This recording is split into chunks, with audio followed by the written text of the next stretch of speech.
ನಿಲ್ಲದೆ ಹೋದ್ರೆ ಇದ್ರ ತೊಂದರೆ ನಿಮಗೆ. ಕೇಂದ್ರ ಸರ್ಕಾರದ ಒಂದು ಏಜೆನ್ಸಿ ಇದೆ, CAG ಅಂತ, ಆ ಕಂಟ್ರೋಲರ್ ಆಫ್ ಅಕೌಂಟೆಂಟ್ ಜನರಲ್ ಅಂತ. ಅವ್ರು ಹೇಳ್ತಾರೆ ಸ್ಟ್ಯಾಂಡಿಂಗ್ ಕಮಿಟಿ ಮುಂದೆ, ನರೇಗಾ ಯೋಜನೆ ಬಹಳ ಒಳ್ಳೆಯದಿದೆ, ಅದರಿಂದ ಕೆರೆಗಳಾಗಿವೆ, ರಸ್ತೆಗಳಾಗಿವೆ, ಶಾಲಾ ಕಟ್ಟಡಗಳಾಗಿವೆ, ಅಂಗನವಾಡಿ ಕಟ್ಟಡ ಆಗಿವೆ, ಇಂಥವೆಲ್ಲ ಒಳ್ಳೆ ಕೆಲಸ ಆಗಿದೆ, ಅದನ್ನ ಮುಂದುವರಿಸಬೇಕು ಅಂತ ಹೇಳಿ ಅವ್ರದೇ ರಿಪೋರ್ಟ್ ಹೇಳ್ತದೆ. ಅವರು standing committee chairman Shivraj Patil Chavan ಅಂತಿದ್ರು, ಅವರು ಹೇಳ್ತಾರ. ಎಲ್ಲರೂ ಇದನ್ನ ಹೇಳುವಾಗ ನಿಮಗೆ ಅಂತ ದಾಡಿ ಬಡ್ದದ್ರಿ, ಬಡವರಿಗೆ ಒಳ್ಳೇದು ಮಾಡುವಾಗ ನೀವು ಅದನ್ನ ಕೆಡ್ಸಕ್ ಹೋಗ್ತೀರಾ? ಅದಕ್ಕೆ ಬಂಧುಗಳೇ, ಈಗ ಭಜನೆ ಮಾಡೋ ಕಾಲ ಇಲ್ಲ, ಕುಂತು ಹೋರಾಟ ಮಾಡೋ ಕಾಲ ಇದೆ. ನಮ್ಮ ಹಕ್ಕಿಗಾಗಿ ಹೋರಾಟ ಮಾಡ್ತಕ್ಕಂಥದ್ದು ಕಾಲ. ಬುಡ್ಬುಡ್ಕ್ಯಾರಂಗೆ ಇದು ತಗೊಂಡೋದು ಡಮ್ರ ಬಾರಿಸ್ಕೋತ ಹೋಗೋದಿಲ್ಲ. ನೋಡಿರ ನೀವು ಮೋದಿ ಅವ್ರು ಏನ್ ಮಾಡ್ತಾ ಇದ್ದಾರಂತ? ಅಲ್ಲಿ ಹೋದ್ರು ಇಲ್ಲಿ ಹೋದ್ರು ಹಿಂಗ್ ಹಿಂಗ್ ಹಿಂಗ್ ಮಾಡ್ಕೊಂಡು, ಅರೆ ಜನ ಒಟ್ಟಿಗೆ ಅನ್ನ ಇಲ್ಲದೆ ಸಾಯ್ತಾ ಇದ್ದಾರೆ. ನೋಡ್ತೀರಾ ಇರಾನ್ನಲ್ಲಿ ಏನ್ ನಡೆದಿದೆ? ಇರಾನ್ನಲ್ಲಿ ಒಟ್ಟಿಗೆ ಅನ್ನ ಇಲ್ಲ ಅಂತ ಹೇಳಿ ಅಲ್ಲಿ ದಂಗೆ ಎದ್ದಿದೆ, ಜನ ಹೊಡೆಪೆಟ್ಟು ನಡೆದಿದೆ, ಆಫೀಸ್ಗಳು ಸುಡ್ತಾ ಇದ್ದಾರೆ. ನೀವು ಇಲ್ಲಿ ಒಳ್ಳೆ ಕಾರ್ಯಕ್ರಮಗಳಿಗೆ ಬದಿಗಿಟ್ಟು ನಾ ರಾಮ್ ನಾಮ್ ಜಪ್ನ ಪರಾಯ ಮಾಲಾಪನ ಅನ್ಕೊಂಡು ನೀವು ಇವತ್ತು ಇಲ್ಲಿ ಓಡಾಡ್ತಾ ಇದ್ದೀರಿ. ಅದಕ್ಕಾಗಿ ನಾನು ನಿಮ್ಮೆಲ್ಲರಿಗೂ ಕೇಳ್ತೀನಿ, ಲೇಬರ್ ಕೋಡ್ಗಳು ಅದ್ರ ಬಗ್ಗೆ ನಿಮ್ಮ ಹೋರಾಟ ಬೇಕು, ನರೇಗಾ ಬಗ್ಗೆ ಬೇಕು, ಆಮೇಲೆ ಆಹಾರ ಧಾನ್ಯದ ವಿತರಣೆ ಬಗ್ಗೆ ಬೇಕು, ಮತ್ತು ನಮ್ಮ ಕಾರ್ಮಿಕರಿಗೆ ಒಳ್ಳೆ ಸೌಲಭ್ಯ ಸಿಗಬೇಕು. ಇಂಥ ಎಲ್ಲ ಒಂದು ಪ್ರೋಗ್ರಾಮ್ಗಳಿಗೆ ನೀವು ಸಹಾಯ ಮಾಡ್ತೀರಿ ಅಂತ ತಿಳ್ಕೊಂಡಿದ್ದೇನೆ.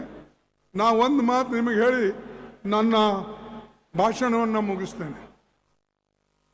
ನಾನು ಲೇಬರ್ ಮಿನಿಸ್ಟರ್ ಇದ್ದಾಗ ಸುಮಾರು 20 G20 ಕಂಟ್ರೀಸ್ ಅಂತೇನಿದ್ದು, ಅದರೊಳಗೆ 18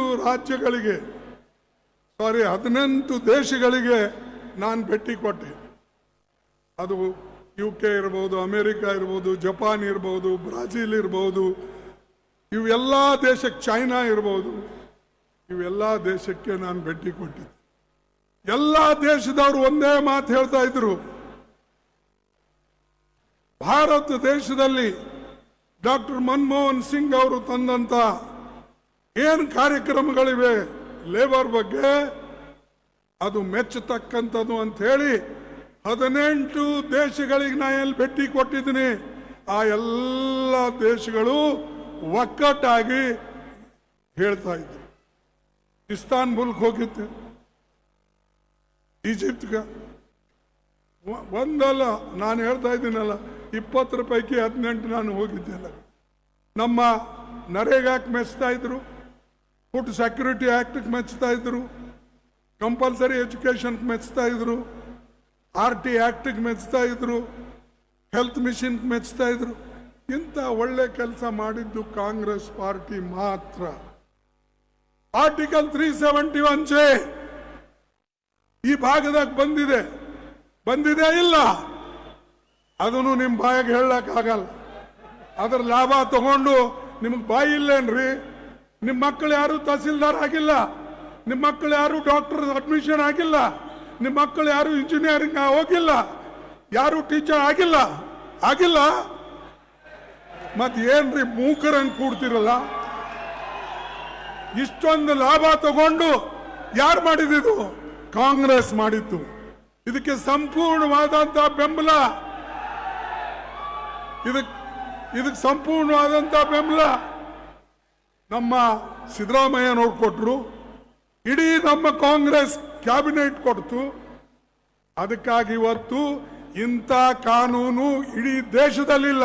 ನೀವು ಹೋಗಿ ಹುಡ್ಕೊಂಡು ಬನ್ನಿ. 75% ರಿಸರ್ವೇಶನ್ ಎಲ್ಲಿ ಸಿಗ್ತದೆ, ಯಾವ ಸ್ಟೇಟ್ನಾಗ ಸಿಗ್ತದೆ, ಹೋಗಿ ಕೇಳ್ಕೊಂಡು ಬನ್ನಿ. ಸ್ವಲ್ಪ ಆದರೂ ನಾವಾದರೂ ಸ್ವಲ್ಪ ನಾವು ಮಾಡಿದ್ದನ್ನು ನೆನ್ಪಿಟ್ಕೊಳ್ಬೇಕು. ನೀವು ಅದನ್ನ ಬಿಟ್ಟು ಯಾರೋ ಬಂದ್ರು ಅಂದರೆ ಅವ್ರು ಸರಿನೇ ಭಜನೆ ಹಾಡೋದು. ಅದೇ ನಿಮ್ಗೆ ಮೊದಲ ಹೊಟ್ಟೆಗೆ ಅನ್ನ ಬೇಕಾ, ಏನು ಭಜನೆ ಬೇಕು? ನಿಮಗೇನು ಕೆಲಸ ಬೇಕಾ, ಅಥವಾ ಪಾದಯಾತ್ರೆ ಹೋಗ್ತೀನಿ, ಅಲ್ಲಿ ಹೋಗ್ತೀನಿ, ಇಲ್ಲಿ ಹೋಗ್ತೀನಿ ಅಂಥೇಳಿ ಎಲ್ಲ ದೇವಸ್ಥಾನಗಳು ಅಡ್ಡಾಡ್ಕೊಂಡು ಹೋಗ್ತಾ ಇದ್ದೀರಿ. ನಾನು ದೇವಸ್ಥಾನಕ್ಕೆ ನಿಮ್ಗೆ ಹೋಗಕ್ಕೆ ಬೇಡ ಅನ್ನಲ್ಲ. ನಿಮ್ಮ ಆಸ್ತಿ ಅದು. ನಿಮ್ಮ ಏನು ನಿಮಗೆ ಅನಿಸ್ತದೋ ಅದು ಮಾಡಿ. ಆದರೆ ಯಾವುದು ಸತ್ಯ, ಆ ಸತ್ಯಕ್ಕೆ ಮರಿಮಾಚತಕ್ಕಂಥ ಮಾತು ಎಂದೂ ಆಗಬಾರದು ಅಂತ ಹೇಳಿ ನಾ ಹೇಳ್ತೀನಿ.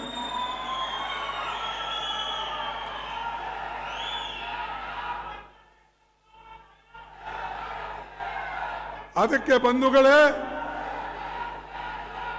ಬಂಧುಗಳೇ ನಿಮಗೆ ಇಷ್ಟೇ ಹೇಳ್ತಾ ಇದ್ದೀನಿ. ಕೆಲಸ ಮಾಡತಕ್ಕಂಥ ವ್ಯಕ್ತಿ ಶರಣ್ ಪ್ರಕಾಶ್ ಪಾಟೀಲ್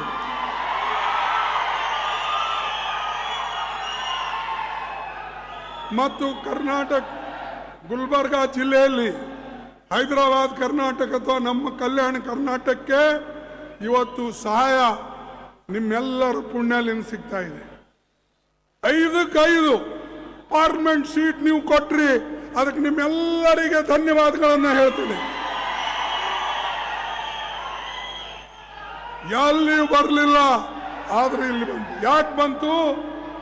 ಆರ್ಟಿಕಲ್ 371 ಅದರ ಅನುಕೂಲವಂತ ಪಡೆದಂತ ಜನ ಒಂದಾಗಿ ಮತವನ್ನ ಕೊಟ್ಟು ನಮಗೆ ಗೆಲ್ಲಿಸಿದ್ರು.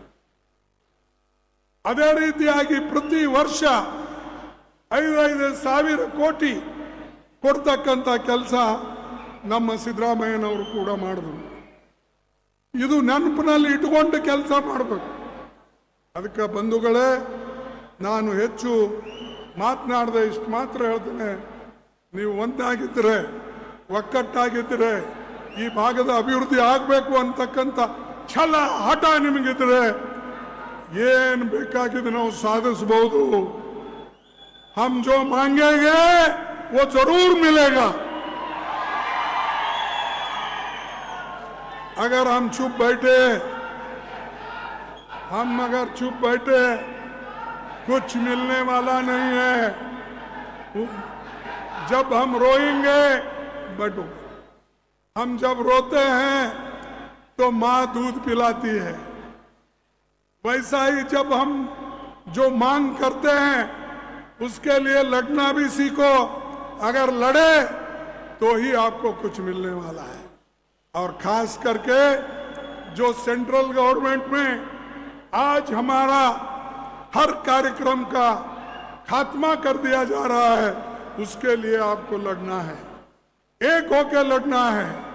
इतना कह के मैं मेरे बात को अपना समाप्त करता हूं. और आप सबको धन्यवाद, क्योंकि हम 2.5 घंटे लेट आए तो भी आप बैठे हैं, इसलिए आप सबको मेरा धन्यवाद, आप सबको मेरा नमस्कार. मैं एक दो स्लोगन दूंगा, आप लोग ये करो. जय हिंद. अरे बोलो भाई, जबान में खाए नहीं क्या? जय हिंद, जय हिंद, जय कांग्रेस, जय कांग्रेस, जय कांग्रेस. मुझे कांग्रेस की सरकार है, इसलिए जय कांग्रेस बोलना पड़ रहा है.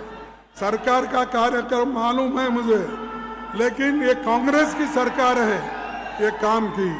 इसीलिए आप सबको धन्यवाद, मेरा सबको नमस्ते. ಒಗ್ಗಟ್ಟಿನಲ್ಲಿ ಬಲವಿದೆ. ಗ್ರಾಹಕರ ಸ್ಯಾಟಿಸ್ಫ್ಯಾಕ್ಷನ್ ನಲ್ಲಿ ನಂಬರ್ 1 ತೃಪ್ತಿಕರ ದೈಹಿಕವಾದ ಹುಮ್ನಾಬಾದ್ನ ಎಸ್ವಿ ಟಿವಿಎಸ್ ಶೋರೂಮ್ ನಿಮಗಾಗಿ ತರುತ್ತಿದೆ ಹೊಸ ಮಾಡೆಲ್ಗಳ ಹೊಸ ಬೈಕ್ಗಳು. ಇಲ್ಲಿ ಟಿವಿಎಸ್ ನ ಸ್ಪೇರ್ ಪಾರ್ಟ್ಸ್ ಹಾಗೂ ಸರ್ವಿಸ್ ಕೂಡ ಲಭ್ಯ. ಹಾಗಿದ್ರೆ ತಡೆಯಾಕೆ ಹಿಂದೆ ಭೇಟಿ ನೀಡಿ ನಾಗಲಕ್ಷ್ಮಿ ದಾಬಾ ಹತ್ತಿರ ಗುಲ್ಬರ್ಗಾ ರೋಡ್, ಹುಮ್ನಾಬಾದ್. ಹೆಚ್ಚಿನ ಮಾಹಿತಿಗಾಗಿ ಸಂಪರ್ಕಿಸಿ 8494951009. ಫ್ಲಾಟ್ ಖರೀದಿಸುವ ಪ್ಲಾನ್ ಇದ್ದೀರಾ? ಹಾಗಾದ್ರೆ ಕೇತಕಿ ಡೆವಲಪರ್ಸ್ ನಲ್ಲಿ ಮೂಲಭೂತ ಸೌಕರ್ಯಗಳುಳ್ಳ CC road, footpath, garden, under drainage, water supply, ಉತ್ತಮ ಪರಿಸರವುಳ್ಳ ಫ್ಲಾಟ್ಸ್ ಲೇಔಟ್ ಲಭ್ಯ. ಬೀದರ್, ಹುಮ್ನಾಬಾದ್ ಸೇರಿದಂತೆ ಹಲವು ಭಾಗಗಳಲ್ಲಿ ಸುಂದರ ಲೇಔಟ್ಗಳಿದ್ದು ಅತ್ಯುತ್ತಮ ಬೆಲೆ, ಇಎಂಐ ಸ್ಕೀಮ್ ಅನ್ನು ಲಭ್ಯ. ಹಾಗಿದ್ರೆ ತಡೆಯಾಕೆ ಹಿಂದೆ ಸಂಪರ್ಕಿಸಿ 7676474747. MD ಸಂಗಮೇಶ್ ಚಿದ್ರಿ, ಹುಮ್ನಾಬಾದ್.